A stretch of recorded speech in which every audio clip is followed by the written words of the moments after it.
नमस्कार, बहुत स्वागत है आपका। जिला टॉप देख रहे हैं आप और मैं हूं आपके साथ अमनदीप। चलिए बुलेटिन की शुरुआत करते हैं, खबरों की ओर बढ़ते हैं। पीएम मोदी ने मन की बात में छत्तीसगढ़ के बस्तर ओलंपिक का जिक्र किया। पीएम मोदी ने छत्तीसगढ़ के नक्सल प्रभावित क्षेत्रों में बस्तर ओलंपिक के सफल आयोजन की सराहना की। उन्होंने बस्तर ओलंपिक को खेल और विकास का अनोखा संगम करार दिया। उन्होंने कहा कि बस्तर ओलंपिक ने खेल का मैदान ही नहीं, जीवन में आगे बढ़ने का अवसर दिया है। पीएम मोदी ने मन की बात कार्यक्रम में सुकमा की पायल का जिक्र करते हुए कहा कि पायल की कहानी भी कम प्रेरणादायक नहीं है। जैवलिन थ्रो में स्वर्ण पदक जीतने वाली पायल कहती हैं कि अनुशासन और कड़ी मेहनत से कोई भी लक्ष्य असंभव नहीं है। बता दें, पायल ने बस्तर ओलंपिक में भाला फेंककर गोल्ड मेडल जीता था और गांव का नाम रोशन किया था। सुकमा की रहने वाली पायल से हमारे संवाददाता ने खास बातचीत की है। आज पायल जो कि जेवलिन थ्रो में गोल्ड मेडल पा करके मन की बात में उनका नाम प्रधानमंत्री नरेंद्र मोदी ने लिया है। तो आज हम सुकमा जिले के राजा मुंडा गांव के बोरगापारा गांव में उपस्थित हैं, पायल के घर पे उपस्थित हैं और हम यहाँ पहुंचे तो हमने पायल से मुलाकात की और हम आपको वो ऑडियो सुनाना चाहते हैं जो कि हमारे पास है अभी वर्तमान में, कि प्रधानमंत्री नरेंद्र मोदी ने आज मन की बात में आपका नाम लिया है और आपके नाम से और आपके इस गोल्ड मेडल वाली बात से उन्होंने देश को एक संदेश दिया है। पायल कवासी जी की बात भी कम प्रेरणादायक नहीं है। जेवलिन थ्रो में स्वर्ण पदक जीतने वाली पायल जी कहती हैं, अनुशासन और कड़ी मेहनत से कोई भी लक्ष्य असंभव नहीं है। सुकमा के सुना आपने? तो कैसा लग रहा है आपको? अच्छा लग रहा है। आप खुद सोचिए कि आप आज तक कभी खेल में शामिल रहे कि नहीं इससे पहले? रही सर। कौन कौन सा खेल खेलती थी आप? कबड्डी। और कबड्डी से आपको मेडल नहीं मिला, आपको जेवलिन थ्रो से मेडल मिला, तो आपको भाला फेंकने की कहां से इच्छा हुई? जी वो मैं अपने से सर। अपने से? जी इससे पहले कभी भाला नहीं फेंके थे नहीं स्कूल टाइम पे? नहीं सर। कहाँ पढ़ाई हुई है आपकी? मेरी पढ़ाई दंतेवाड़ा वो कटे कल्याण एकलव्य में। तो वहां भी आप कभी भाला नहीं फेंके थे? नहीं फेंकी थी सर। तो आप देख सकते हैं बस्तर का टैलेंट, जिन्होंने बचपन से लेकर के अपने पूरे स्कूल लाइफ में कभी भाला नहीं फेंका, लेकिन बस्तर ओलंपिक, जहां बस्तर के क्षेत्र के जो प्रतिभा है उसको आगे बढ़ाने के लिए छत्तीसगढ़ सरकार के द्वारा बस्तर ओलंपिक जो गेम कराया गया, उसमें बस्तर के गांव के ऐसे छात्र और जो खेल से दूर हो चुके हैं वैसे लोगों को भी खेलने का मौका मिला। और पायल जो आज हमारे साथ हैं, इन्होंने कभी भाला नहीं फेंका लेकिन भाला फेंक में गोल्ड मेडल ली, जिसके बाद स्वयं देश के प्रधानमंत्री नरेंद्र मोदी ने इनकी तारीफ की और आज हम इनके घर पे उपस्थित हैं। ये आपके पास कौन कौन से खेल का मेडल है? जी ये बाला का है, कबड्डी का है। तो ये कहाँ कहाँ मिला है आप लोग मेडल? जी ये पंचायत से ही मिला सर। तो बस्तर ओलंपिक में आपका सिलेक्शन कैसे हुआ था? जी वो पंचायत में फॉर्म भरे, वहाँ से फिर खेलते खेलते सिलेक्शन हो गया। तो आपको खेलने में अच्छा लगा? जी तो ये जेवलिन थ्रो में जो गोल्ड मेडल मिला, वो तो जगदलपुर में खेले थे ना? जी मजा आया था वहाँ पे? जी सर। तो वहाँ पे तो देश के जो गृह मंत्री अमित शाह आए हुए थे और वहाँ पे अंतिम समापन कार्यक्रम था, तो वहाँ पे खेल कराए थे, तो कैसा फील हुआ जगदलपुर में? अच्छा सर। तो ऐसे आप आगे ऐसे गांव के जो बच्चे हैं जो कि खेल से दूर रहते हैं, उनको क्या संदेश देना चाहोगे? जी खेलते रहो। ऐसा? जी और आज मन की बात में स्वयं देश के प्रधानमंत्री ने आपका नाम लिया है, उससे आपको कैसा लग रहा है? जी बहुत अच्छा सर। आप देख सकते हैं कि यहाँ पायल जो कि एक गांव में, ऐसे गांव में रहने वाली है जहाँ पे नेटवर्क की व्यवस्था नहीं है, यहाँ पे ना नेटवर्क है ना सही से हमने आया, तो बड़ी मुश्किल से हमको पायल का संपर्क मिल पाया। हम कॉल करके यहाँ पहुंचे और हमने देखा कि पायल अपने घर पे शांति से बैठी हुई थी, अपना काम कर रही थी, अपनी बूढ़ी माँ के साथ है, उनकी सेवा कर रही थी। इन्हें पता ही नहीं था कि देश के प्रधानमंत्री ने आज इनका नाम लिया है। और जब हम आपके इनको बताया कि आज देश के प्रधानमंत्री ने मन की बात में इनका नाम लिया, तो ये काफी खुश दिखी और इन्होंने अपने मेडल के बारे में बताया और खेल में कैसे लोगों को आगे बढ़ना है इसकी जानकारी दी। कैमरा पर्सन के साथ मैं गौरव तिवारी, एशियन न्यूज, सुकमा। इधर राजनांदगांव नगर निगम क्षेत्र में जिला और नगर निगम प्रशासन की ओर से 2 महापुरुषों और शहीदों की याद को संजोने के लिए मुख्य चौराहों और वार्डों में उनकी प्रतिमाएं स्थापित की गई हैं, लेकिन देखरेख और सुरक्षा के अभाव में सारी प्रतिमाएं धूल खा रही हैं। वहीं कुछ जगहों पर प्रतिमाएं खंडित भी हो चुकी हैं। समय रहते देखरेख और सुरक्षा नहीं की गई तो आने वाले दिनों में शहर में स्थापित प्रतिमाएं पूरी तरीके से जर्जर और खंडित हो सकती हैं। इस ओर ध्यान देने की आवश्यकता इसलिए भी है क्योंकि ये शहर की संस्कृति को भी दर्शाती हैं। नगर निगम द्वारा समय समय पर वहाँ साफ सफाई कराते हैं और सामाजिक कार्यकर्ता जो लोग रहते हैं जिनके श्रद्धा रहती है, वो लोग भी समय समय पर करते हैं। हम लोग भी जैसे कुछ मरम्मत वगैरह रहते हैं तो कभी बीच बीच में उसको कराते रहते हैं, पेंटिंग डेंटिंग का कार्य। इधर मरवाही वनमंडल में एक बार फिर बाघिन T200 की वापसी हुई। बता दें, मरवाही से चिरमिरी जाने के बाद 10 दिन पहले विभाग ने चिरमिरी से रेस्क्यू कर इसे अचानक मार के जंगल में छोड़ा था। बाघिन इसके बाद फिर पेंड्रा आ गई, फिर यहां से कोरबा जिले के पसान क्षेत्र चली गई थी। बाघिन वापस कटघोरा के जंगल से मरवाही वनमंडल के कोड़गार, बमहनी, पंडरी पानी, घाट बहरा के जंगल पहुंच गई है। मरवाही वनमंडल DFO ने इसकी पुष्टि की है। वहीं वन अमला मुस्तैद हो गया है और गांव में मुनादी कर ग्रामीणों को अलर्ट किया गया है।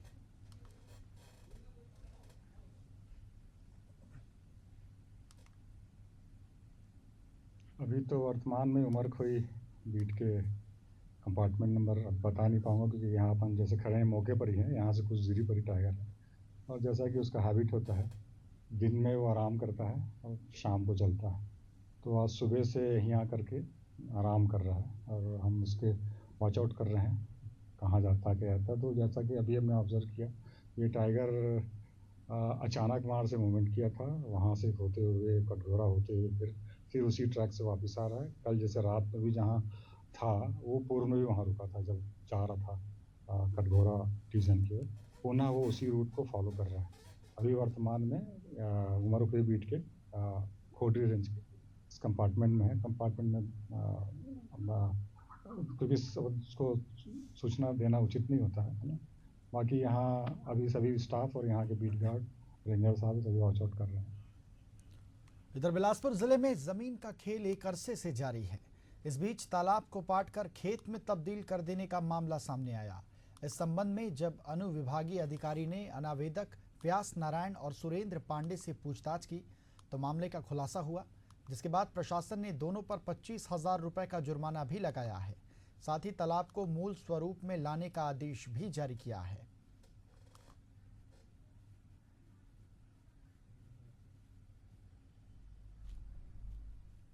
कलेक्टर महोदय द्वारा विगत माह समस्त नगर निगम क्षेत्र के तालाबों की जांच करवाई गई थी मेरे द्वारा, जिसमें यह बात सामने आई कि ग्राम कोनी में एक तालाब है, खतरा नंबर 126 में, जो वाजिब उलझ में तालाब दर्ज है और मिसल वगैरह में पानी के नीचे दर्ज है और पूर्व में तालाब हुआ करती थी, परंतु विगत कुछ वर्षों से इसे पाट कर समतल कर दिया गया था, जिसकी शिकायत मिली और जिस पर जांच करवाई गई तहसीलदार के द्वारा। और इससे यह बात सामने आई कि इसे पाटा गया है और वाजिब उलझ के स्वरूप को परिवर्तित किया गया है। और जैसा कि आप सभी जानते हैं कि वाजिब उलझ में जो स्वरूप है उसे परिवर्तित नहीं किया जा सकता है, तो इस वजह से इसे भू राजस्व संहिता के तहत 25,000 रुपये का जुर्माना निरूपित किया गया और मूल स्वरूप में परिवर्तित करने का 7 दिवस के भीतर समय दिया गया।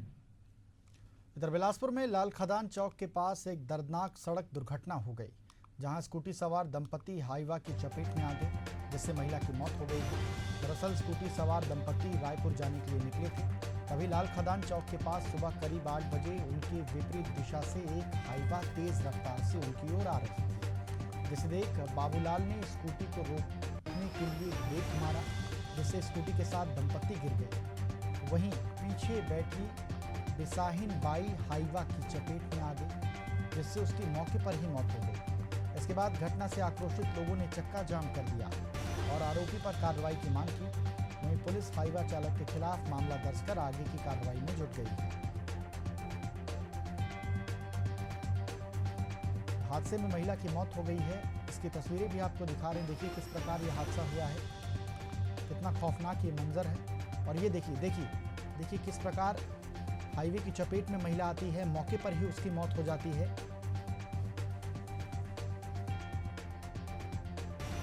घटना का CCTV फुटेज सामने आया है।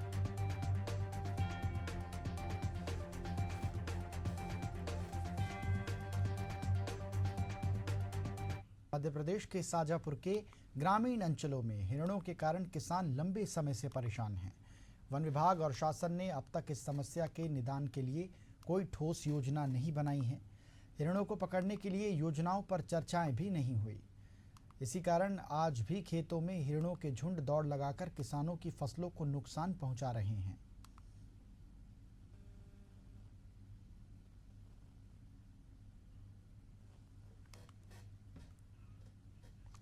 इधर मध्य प्रदेश के देवास जिले के सतवास थाने में पुलिस कस्टडी के दौरान एक युवक की मौत हो गई, जिससे इलाके में हड़कंप मच गया है। पुलिस के मुताबिक युवक को पूछताछ के लिए बुलाया गया था और उसने थाने में आत्महत्या कर ली, लेकिन परिजनों और ग्रामीणों ने रिश्वतखोरी का आरोप लगाया है और पुलिस प्रशासन के खिलाफ नारा लगाते हुए सख्त कार्रवाई की मांग की है। वहीं एसपी ने परिजनों को न्यायिक जांच का भरोसा दिया है और थाना प्रभारी को निलंबित कर दिया है।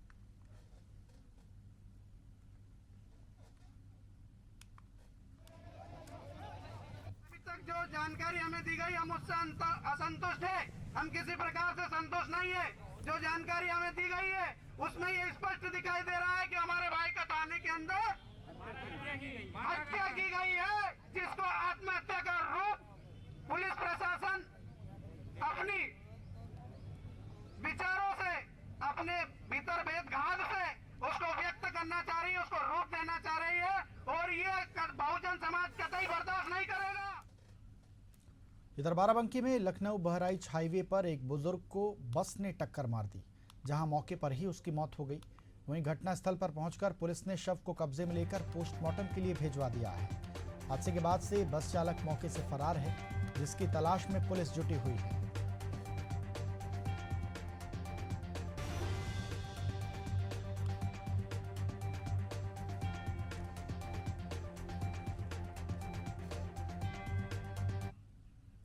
इधर झांसी में ठंड बढ़ने के साथ ही पुलिस की गश्त भी ठंडी पड़ गई है। आधी रात को सीपरी बाजार के ग्वालटोली इलाके में बदमाशों ने 4 दुकानों के ताले तोड़ दिए और करीब 1 लाख रुपए नकद समेत अन्य वस्तुएं लेकर फरार हो गए। चोरी की घटना सीसीटीवी कैमरे में कैद हो गई है और पुलिस बदमाशों की तलाश में जुट गई है।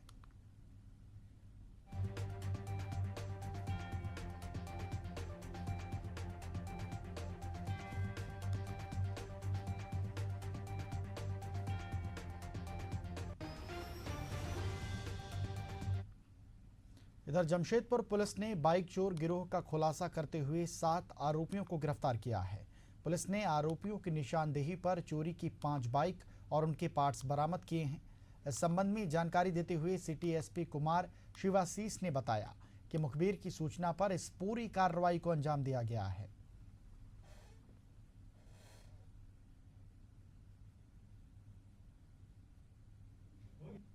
हमने टोटल 4 बाइक रिकवर किए हैं और कुछ मोटरसाइकिल के पार्ट्स रिकवर किए हैं और पहले हमने 2 और व्यक्तियों को पकड़ा, पर उसके बाद हमारा यही हमेशा प्रयास रहती है कि जितना डीप तक जा पाए किसी भी मैटर में जाए। तो उसके बाद जो भी ये चोरी के बाइक्स के पार्ट्स को बेच रहे थे, जो भी इन पुर्जों को बेच रहे थे, उसके तहत तक भी हम लोग जाना चाहते थे।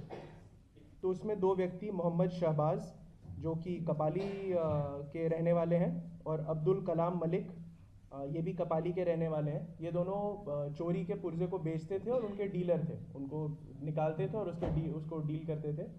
तो टोटल हमने 7 लोगों की अरेस्टिंग की है और 4 बाइक रिकवर हुआ और बाइक के पार्ट्स भी रिकवर हुए हैं। इधर बिहार के शेखपुरा में बैंक लॉकर से जेवरात चोरी मामले में फरार चल रहे आरोपी को पुलिस ने गिरफ्तार कर लिया है।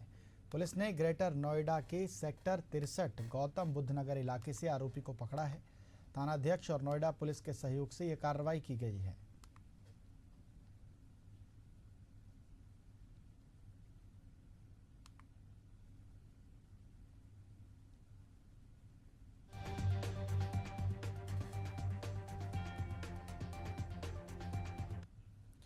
मध्य प्रदेश के कई हिस्सों में बारिश, ओलावृष्टि और घना कोहरा देखा गया। मौसम विभाग के अनुसार कई जिलों में इसका कहर देखा जाएगा।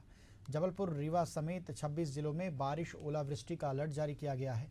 मंदसौर में करीब 63, नर्मदापुरम में 53 मिमी और सीहोर और उज्जैन में 50 मिमी बारिश दर्ज हुई है। वहीं पूर्वी मध्य प्रदेश के सागर में 33 मिमी, खजुराहो और पन्ना में 32 मिमी, दमोह में 30 मिमी और जबलपुर में 25 मिमी बारिश दर्ज की गई। बारिश के बाद कई जिलों में ठंड में बढ़ोतरी हो गई है। नरसिंहपुर शहर की रात सबसे ठंडी रही। नरसिंहपुर में 11.6 डिग्री सेल्सियस तापमान दर्ज हुआ। नौगांव में 14.5 डिग्री, राजगढ़ में 14.6 डिग्री पारा रहा। देवरा में 12.6 डिग्री और खंडवा, मंडला, टीकमगढ़ में 15 डिग्री सेल्सियस पारा दर्ज किया गया।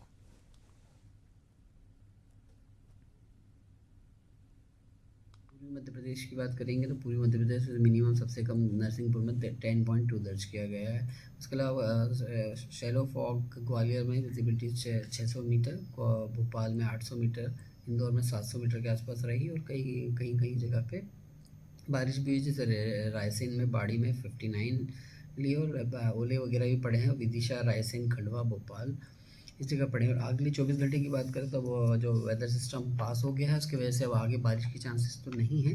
केवल अब इसके बाद जो अगला फिनोमेना है जो फॉग आएगा, तो फॉग की कंडीशन बन सकती है। जैसे भी अपने अगले 24 घंटे के दौरान विदिशा, रायसेन, सीहोर, भोपाल, राजगढ़ में शैलो टू मॉडरेट फॉग रह सकता है। वहीं ग्वालियर, चंबल डिवीज़न और नीमच, मंदसौर में मॉडरेट फॉग रह सकता है, जहाँ विजिबिलिटी 200 मीटर से लेके 999 मिलीमीटर के आसपास रहेगी।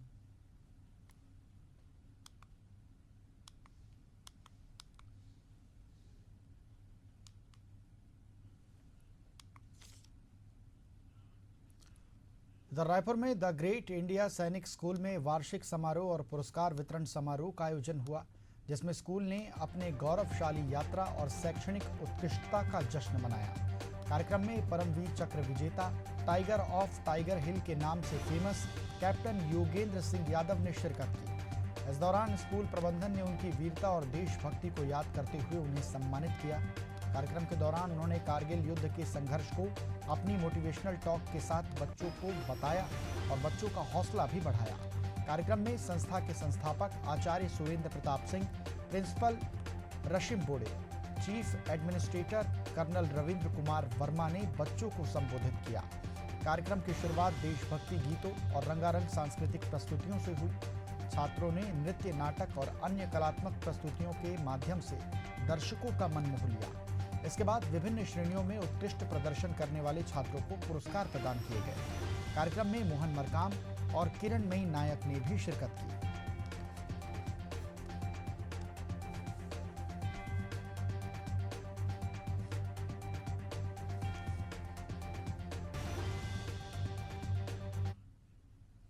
और इसी के साथ इस बुलेटिन में फिलहाल इतना ही। देश और दुनिया की तमाम बड़ी अपडेट्स के लिए बने रहिए एशियन न्यूज़ के साथ। नमस्कार।